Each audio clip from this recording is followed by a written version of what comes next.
Hey guys, Forex here, hope you're all well.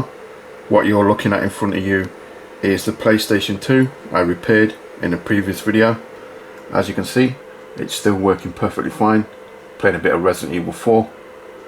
If you want to watch this repair video that I did on this PlayStation 2 FAT, I'll put a link in the description. But today, what I'm going to do to this PlayStation 2 FAT is install a ModChip. So if you stick around, I'll crack on with that.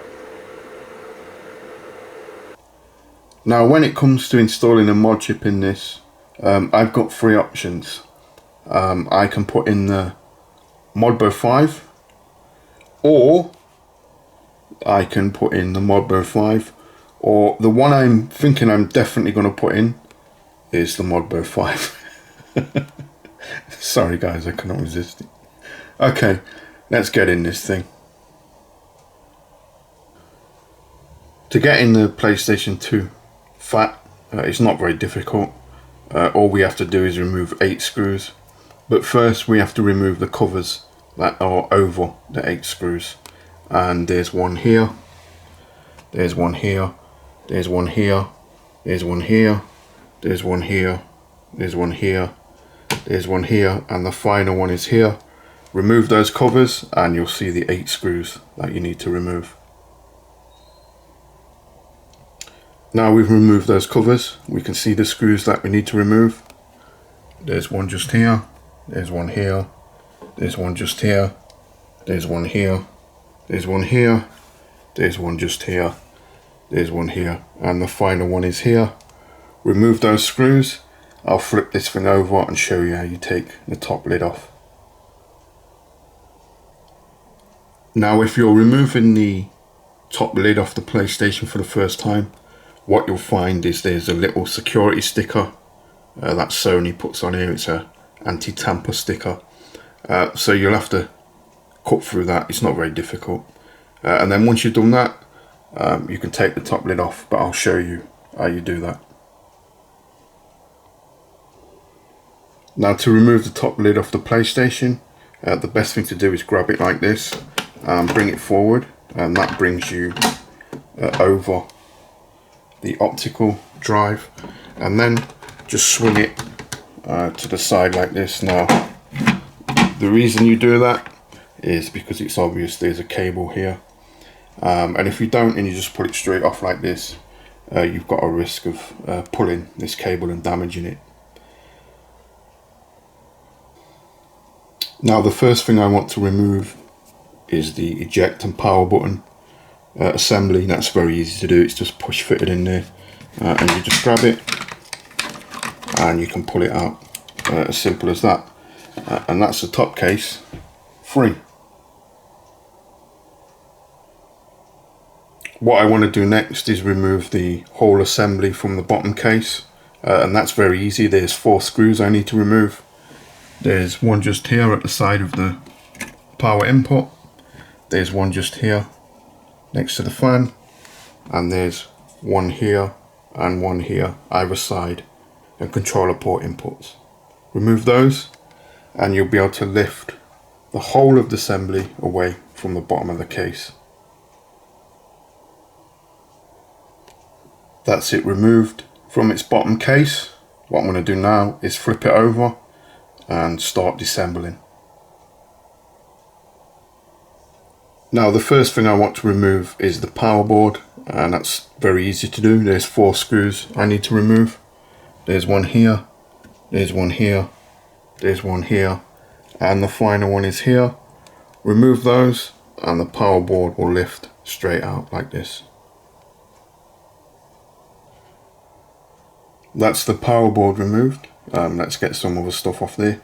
Let's remove the shielding for the hard drive, and need to remove the plastic separator that separates the chassis from the actual power supply. That's very easy to do. Just grab it like this and pull it straight out. And the next thing I want to remove is the fan. As you can see, this comes around here, and here's our little clip just here. It's very simple. Just pull that out, and that's that. And we're nearly there. All I have to do now is remove the actual plate, and then I can get to the motherboard underneath. To do that, I've got to remove 9 screws. There's one here, there's one here, there's one here, there's one here, there's one here, there's one here, there's one here, there's one here, and the final one is here. Remove those screws and then unclip the actual drive from the plate, and you'll be able to pull the plate straight off and reveal the motherboard underneath. And we've nearly got the motherboard out. There's just a few things we need to do now.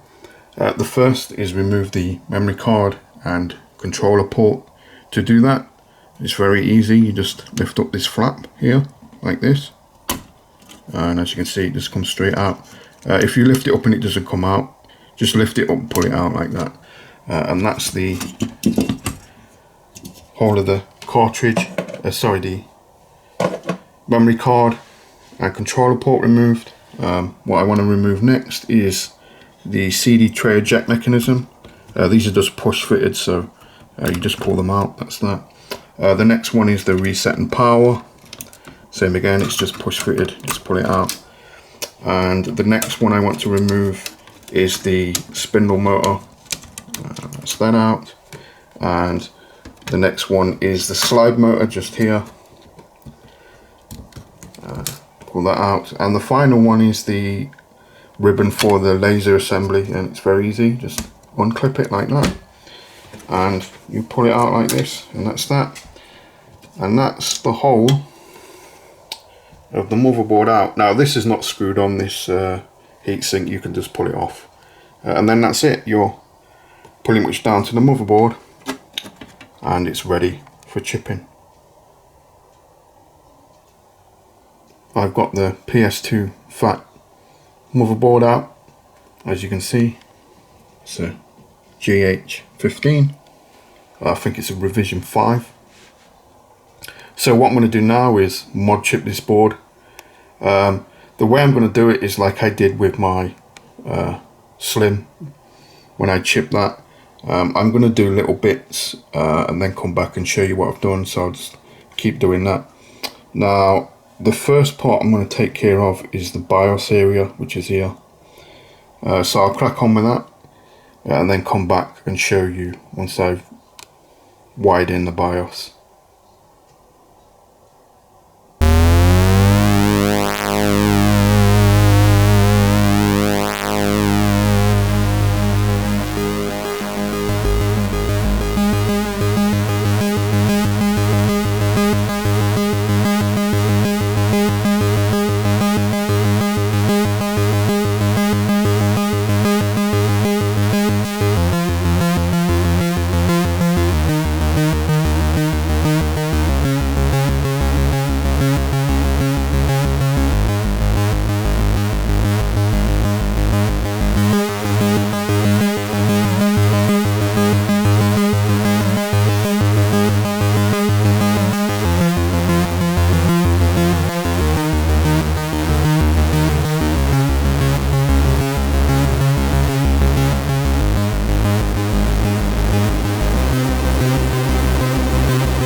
I've taken care of the BIOS side of the mod chip. You can see the BIOS side of the mod chip is all wired in.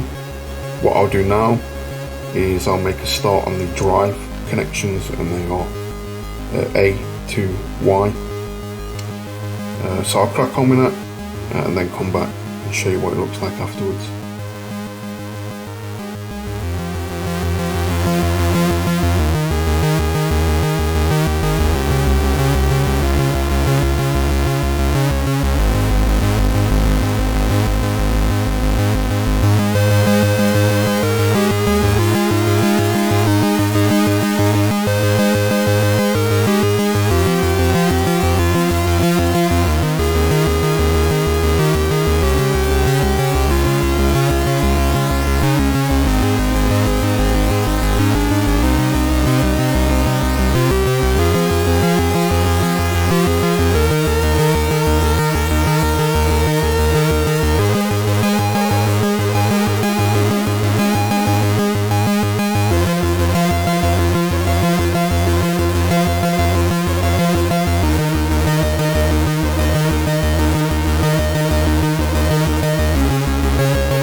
That's the drive wires all wired in. Also did the PlayStation wire and the clock wire. So the only thing I need to do now is wire in power, ground and the reset signal. So I'll crack on with that, and when I've done that I'll come back.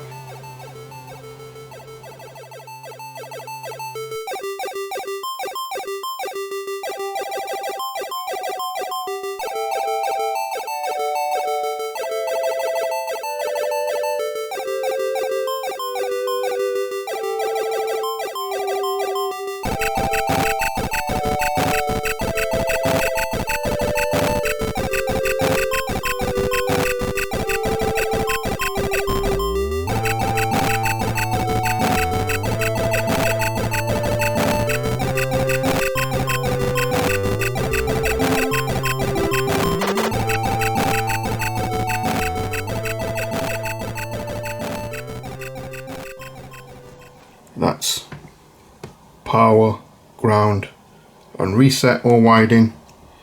That's the mod chip installed. Let's get this all back together and give it a test. And we're all back together. Time to test the system. Was it a successful ModChip install? So let's turn the power on at the back. Got the standby light, let's power on. Fingers crossed. Yes, there's the Matrix logo. And yeah, it's set to boot from mass storage. They set them up, the ModChips up like that from the factory. So yeah, what I'm going to do is I'm going to change the settings. Let's power off the system. Now to get into the settings menu, you hold triangle and circle by powering on the system, and you'll get a menu. There it is, that's the configuration menu. Now I'm just going to go through these and change them. Color fix off. Here we go, off. PlayStation screen fix on. Multi-disc on. Memory card patch on. ATAC auto patch on. Macrovision fix on. Green fix on. DVD region 8, I think 8 is region 3. Dual layer support on. And there's your problem, not boot mode, mass. I'm going to change that to auto. D-pad detection 10 seconds. And boot logo on. So if I press start, that'll save the settings. And if I reset the console now, hopefully we should get a normal boot. And we are. Winner. So yeah, what I'm going to do now is grab a couple of burnt games. I'll grab a PlayStation 2 burnt game and a PlayStation 1 burnt game, and we'll test to see if this boots backup games. I've gone and got my copy of Resident Evil Code Veronica X for the PS2. Let's see if the system will boot it. That's a great game, by the way, guys. If you're a fan of the Resident Evil series, you'll love Code Veronica X. It originally came out on a Dreamcast and then came out for the PS2. So let's shut the drive, see if we get a boot.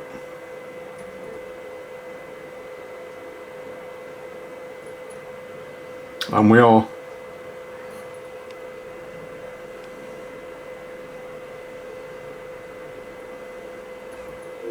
Yes, winner, winner.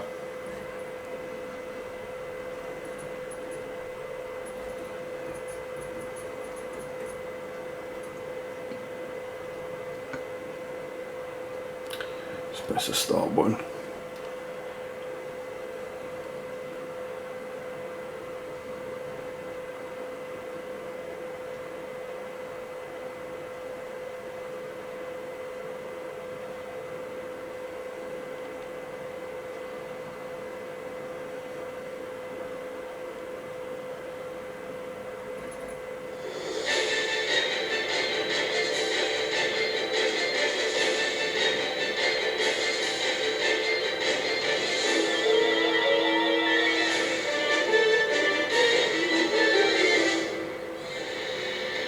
Winner! So yeah, there you go. It's booting PlayStation 2 games. What I'm going to do now is go and grab a PlayStation 1 game and we'll test to see if it boots that. I've gone and got my backup version of Silent Hill for the original PlayStation. Let's eject the tray. Put the game in the tray. And we'll close it, and hopefully we get a boot.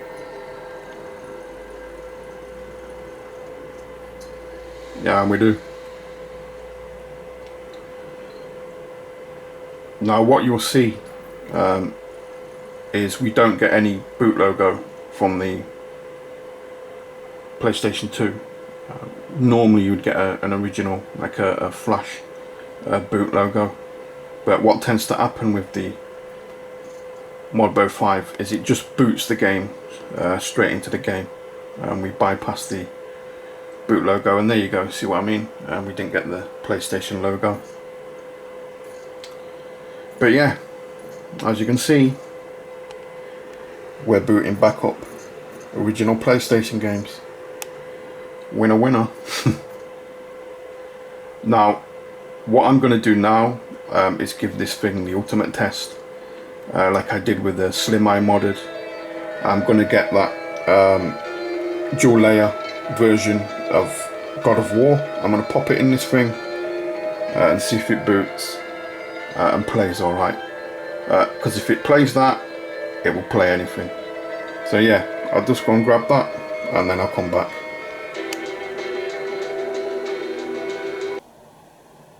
I've gone and got the dual layer version of God of War for the PlayStation 2. Now, like I said, these A1 discs, they're not very good, so if it reads these, it'll read anything. So let's eject the tray, pop in the game, and we'll see what we get.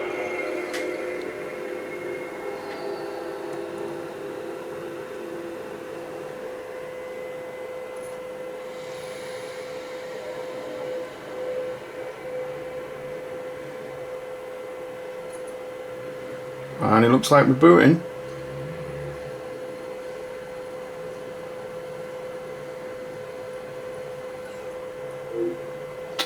Winner winner.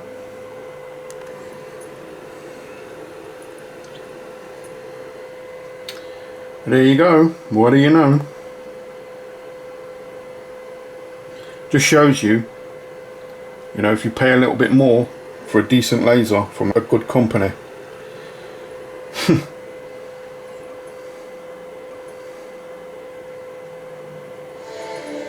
And there we go. God of War. Start a new game. See what we get.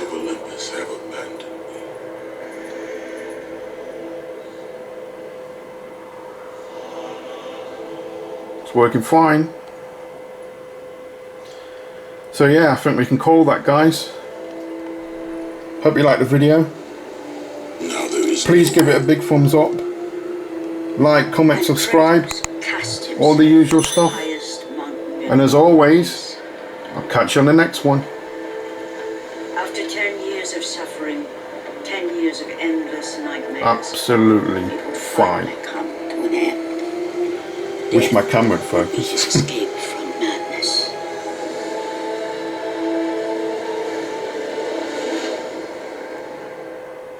But it had not always been this way. Kratos had once been a champion of the gods. It's a great game, by the way, this, guys. Well, the Gods of War games are great. They're fantastic, all of them.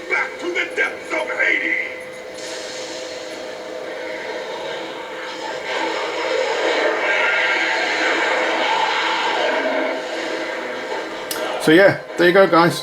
Thanks for watching. Catch you next time.